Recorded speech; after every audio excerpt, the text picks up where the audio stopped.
What's up, everyone? I'm CL Connolly, and New Year, who's this? What's going on? I have some new subscribers. Most people only know because of this little one right here. So I thought that I would kind of introduce myself just a little bit. I am CL Connolly. I am the horror author of so far 11 published titles, which I'm going to go through.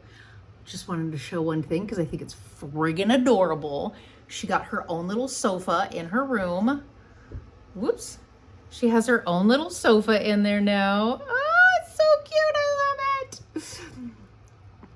So anyway, she's been making her sleepy noises this morning, so I'm letting her hang out with me for just a little while because I don't think she was ready to get up. She's been having a little hard time. Hey, don't do that. You cheer. Yeah. She's been having a hard time this morning, so figured she could hang out with Mama for just a little bit. She's been making her sleepy noises and kind of mean because she's still tired. I know she's not hangry because she has eaten this morning. She's had a little bitty like toddler waffle, a piece of this little toddler waffle or baby waffle or whatever it is. And she has had some of her bottle, so I know she's not hangry. There's foam that's coming out of the back of my chair, so I don't want her back there. Hey, do you want to come in here? No? Maybe? Okay. Anyway, so I have 11 books published. And we're going to start with the first series, I guess you could say. Hey, no. Stop picking at the foam under there. So she is probably going to get in trouble a few times in this video because she's, like I said, she's been kind of a little butt this morning. But, you know, I don't think she was ready to get up this morning when she got up. So I had my first series. This here was an extra notebook. It was just a lined notebook that I had put in the box set. It was something I created. It says I've had an affair because it was my affair series. So I just created the notebook. That barcode never scanned, so I had to create a whole new one with the white background in order to get it to scan. So this one is mine. It just stays with all of the books that I have. So it is a 4-book series. The first one was The Forbidden Affair. So that was the first book. Basically, there is this girl here. She spent her entire life in the foster care system, and she's got 2 foster sisters that she actually still speaks to, which was at the last house that she was at. And she comes into contact with a guy and they start dating and everything is great. And then she's kidnapped and her leg is chopped off and a whole bunch of crap just kind of happens. That's how I'm going to put that. I don't want to be too... I want you to buy it and read it. By the way, my website is linked below. Plus, you can find everything on Amazon, Barnes & Noble, anywhere. There's a lot of different websites that it's on. No, ma'am. Okay, and then the next one was Family Affair. She finds her biological family. That's where this one comes in. It's literally, okay, so the affair part was kind of like a funny thing, the forbidden affair. Oh, because the guy who kidnaps her believes they are in a relationship. And then he's mad when she starts dating someone new. Blah, blah, blah. So in this one, she finds her biological family finds her. So that's what happens here. But her little stump is flayed and yeah, it's kind of gross. So each person that's torturing her in each one of the books, they are all connected and they're connected to her. So each time you get to see exactly how they are connected to her. And when it happens and you find somebody new, it's like, oh, what? Them? No. That's how I worked it out. Let's see. The third one is more of a prequel. So this one can actually be read first or third. So this is basically her childhood. So this is her throughout the foster care system as she grows up. That's actually my niece. At the time, I believe she was 9, I think. I don't know, she was young. So this is her in the foster care system. You get to see all of the horrible, horrible things she went through in the foster care system. There is actually a character in here that gave me the heebie-jeebies so bad that when I wrote it the first time, I had to take a week off from finishing it at that point because the guy gave me the heebie-jeebies so bad. And then every time I did a round of edits, I had to take a week off because the guy was giving me the heebie-jeebies. It grosses me out. And anytime I think about it, it gives me the heebie-jeebies, then I never want to talk about it again. So it is a character I created, but he still gives me the heebie-jeebies and it freaks me out. So, but it is her story of her going through the foster care system and everything else. But there are people in here. And not only that, but the end of this one actually ends where this one begins. So you kind of get like that's why I say you can actually read it first or you can read it third. But because there are people from her childhood that pop up in the last book, that's where I got this one from. So that one ended up being her childhood. So you got to meet some people because those characters pop up here. So her and her new husband, blah, blah, blah, which is the guy she's been dating throughout the entire series, right? She finds out she's pregnant because it's fruitful. So she finds out she's pregnant and everything's hunky-dory, but it's not. And I'm going to say that is a little baby doll arm coming through a nice little slice. I'm just saying it. No, it's not a vagina. It was actually a pillow. I cut open a pillow, put a bunch of fake blood, latex bald cap, blah, blah, blah. It was supposed to, look like it was being opened up. Anyway, yes. So she is tortured in this one as well. But it does have a happy ending. So I did make sure that the very last one does have a happy ending. And it's not one of those where it seems like blah, blah, blah, blah, happily ever after. No, it's not. But it does have a happy ending. And it doesn't speed up to, hey, you took that off of there. Where? Oh, it's on the other side. Never mind. I don't know what I'm talking about. Here, let me get you a toy so you can do a little bit. Here. There you go.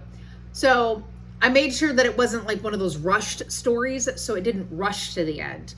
And that was mainly because I hate those TV shows and stuff like that where it seems like the last season is rushed and the story just no longer makes any sense. You know what I mean? La Brea. We recently watched La Brea. The last season was so stupid. Like it was just all of a sudden portal, portal, portal, home. Look at that.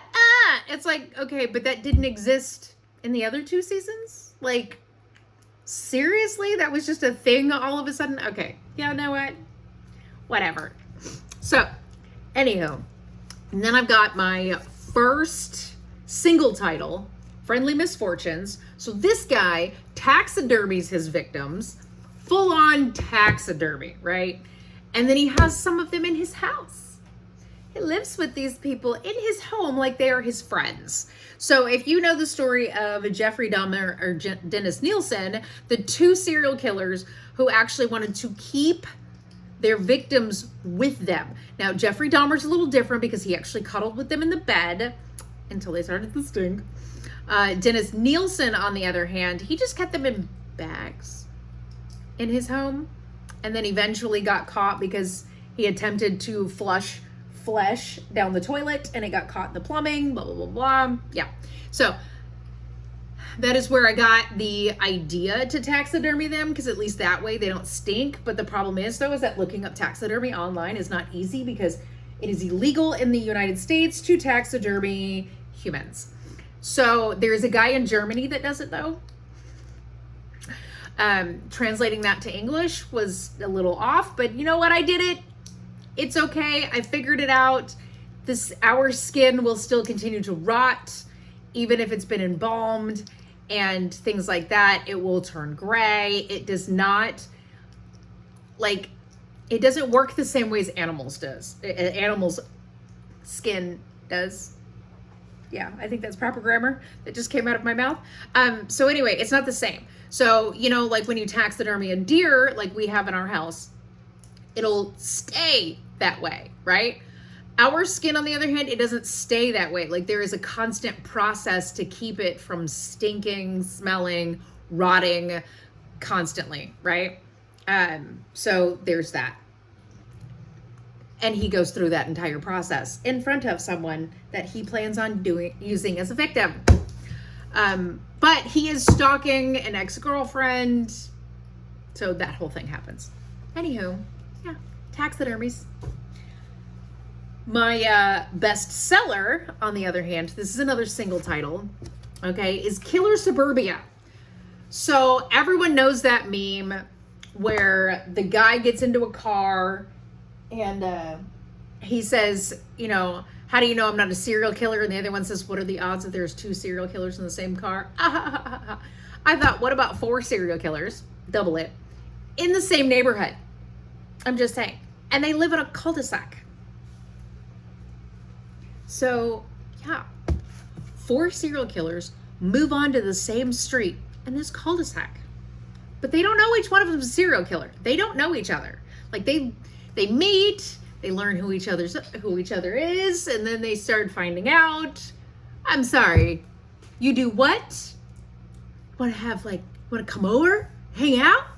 Yeah. So, they each have different victim pools, different disposal methods. So if you look, they each have different weapons that they use. That's a knife, and there's a rope, and that's supposed to be a pitchfork. It was the best I could do.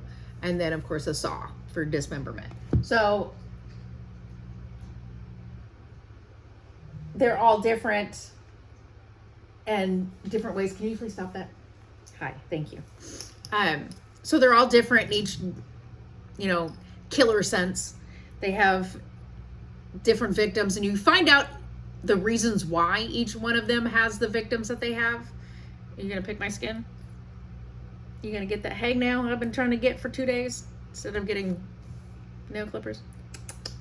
But you find out why each one of them chooses the victims that they choose, and why each one of them disposes of them the way that they do. Mostly because of convenience and how not to get caught.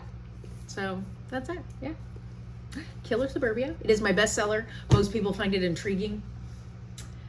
And then my latest series is my cult series. So in my cult series, I had the Bible. Hey, can you not? Thank you. I had their Bible, the Disciples' Doctrine. So this here actually gives you an insight into the cult. So you meet the leader, his connected partner, and exactly how they are supposed to be in the cult, how God expects them to be, and how he became the leader of this cult as well, due to the fact that God speaks to him through meditation. And this is how you learn exactly how the disciples work, right? So this is their doctrine. This is their Bible. I also figured 120 pages was way better than 1,000 pages to tell you not to be an asshole. Of course, here at the end, there are prayers.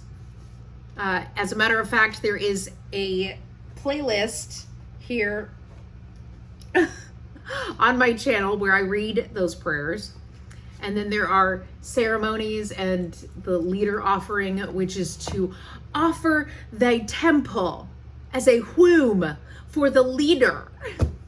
Is exactly what that is. Anyway, so there's that. So I do have like the whole thing, and a lot of those prayers and the ceremonies and things like that are actually placed in each one of the books. Now they are changed up just a little bit in the books themselves, depending on the particular situation. So in the Disciples' Doctrine, you'll read it exactly as God wants it to be done. But then in the books and stuff, they are changed depending on the situation and the person who is in that, right? So the first one is where they actually go and they start gathering their disciples. So the leader and his connected partner go and start gathering their disciples, and they bind property and they build up the wall around the property, and everything else on how to get in, right? So they go from the little piece of land, public land, by the way, that they are living on, and they find a bigger piece of private land that they're actually able to purchase because of the funds from the new disciples that want to join their group, right? This here actually explains how the entire shunning ceremony is actually performed. So there's only one way to leave the cult, and you're not going out the front gate. Just saying. That's just not how that works, right? And, okay, seriously, this is why I want you in your room, because you won't stop that. And this is exactly what I'm talking about. No, stop pulling the foam out of my chair. So anyway, what was I talking about? The shunning. So you get to see the shunning ceremonies and how you actually end up leaving the disciples. And then you've got the disciples attempting to cause a mutiny against the leader. And the two disciples that are actually trying to get that leader, or trying to get the disciples to cause the mutiny, not good happens to them. Just saying. And then, of course, it is a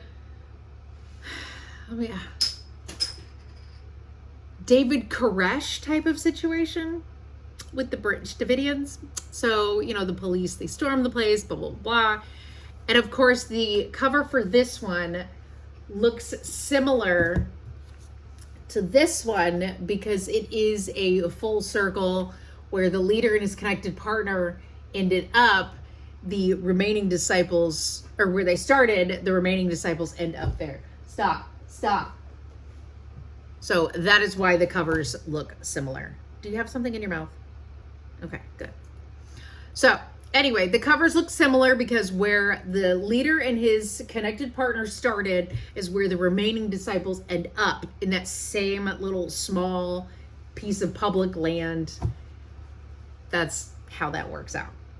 So, but in the Disciples Doctrine, you actually get to learn the background of the leader and how he ended up where he was and why he thinks he's the best leader for the disciples and everything else. Aria, Ray, no ma'am, hey. So, anyhow, those are the 11 books that I have so far. I do have, as a matter of fact, and it is, okay, I do not have the cover page on here, but that's fine. I don't think I ever had the no. Okay, so I do have the beta reader edits to my next book, which is being published this year in 2025.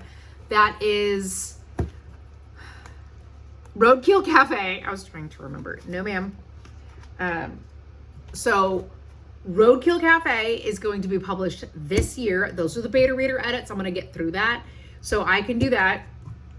At this point, what I am doing is I'm actually doing edits. These are my paper edits for a book here. Next year is Citizen's Assassin. I will have that published. This one is 2027. So I do have another book that is scheduled for 2028. There are several more that 2029. And then of course I have an entire holiday collection that is scheduled for 2030. It will be one book a month for every holiday of the year. Now, there is 1 month that does not have a holiday, that is August. So I did like a wedding anniversary in August. So that's that, yes. Everything, it's only because my parents' anniversary is in August, so I thought that was kind of fitting.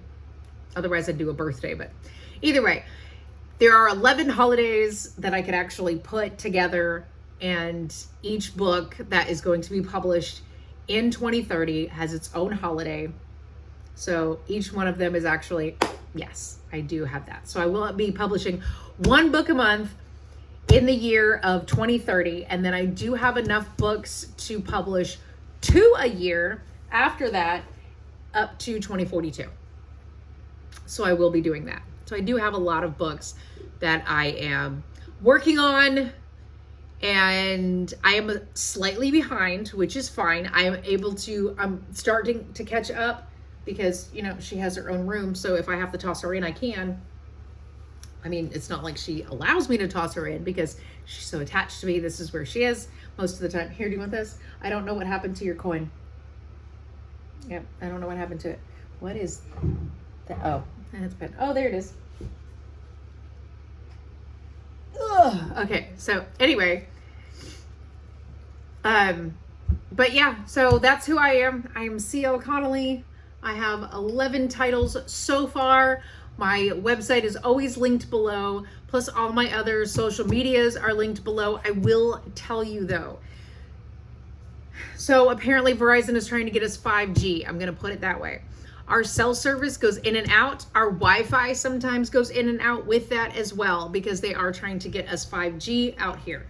So essentially there are, due to the restraints of the signal, TikTok and Instagram do not work so well. Stop pulling the phone out of the underside of my chair. Girl, I know what you are doing, and I have no problem putting my hands in your mouth.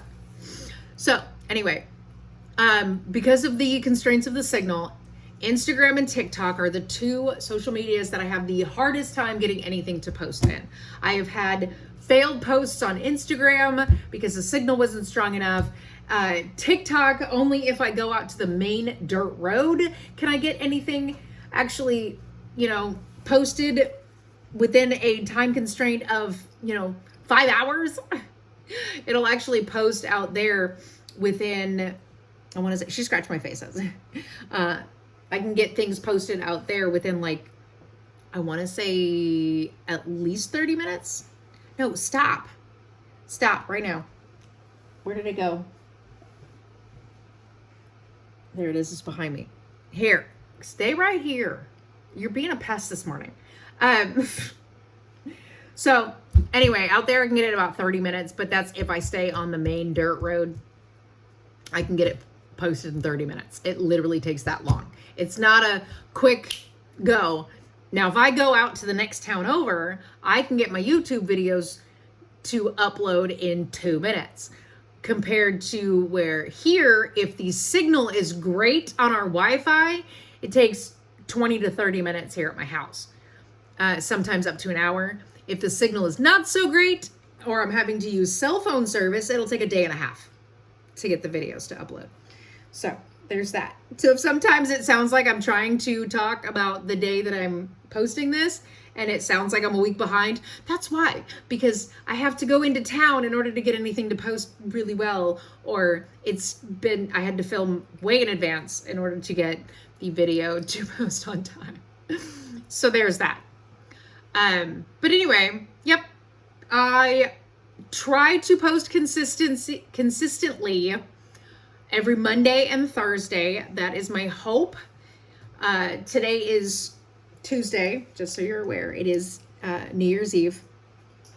Just wanted to let you know that. So I do laundry on Tuesdays. But anyway, thank you. Anyway, I have 2 dogs. My cat passed away in June of 2023. She was almost 20 years old. I have a dog who is 15 years old. I have a dog who is 13 years old. And this little one here is 7 months old. So she is 7 months old. That's where she also gets all of her energy from. So there is that. There are certain questions I can answer about her, and there are certain questions that I cannot answer about her. So if you ask specifically about her, I can answer those questions. If you ask me specifically about how to get one, how much it costs, and anything specific to monkeys themselves, that I cannot answer. I do not have an exhibitor's license, so it will be considered as illegal for me to answer some of those questions. That is all I have to say about that. Just want to let you know that right off the bat, because yes, there are certain legalities on what owners can and cannot say about monkeys. I can answer specific questions about her, but I cannot answer any specific questions about monkeys themselves. So there you go. Anyway, that is all I got for you today. Happy New Year. I hope everything was great over the holidays for everyone. Your new year is actually coming out great. That is all I have to say. Links to everything is below. And I will see you guys on Monday. Okay, bye.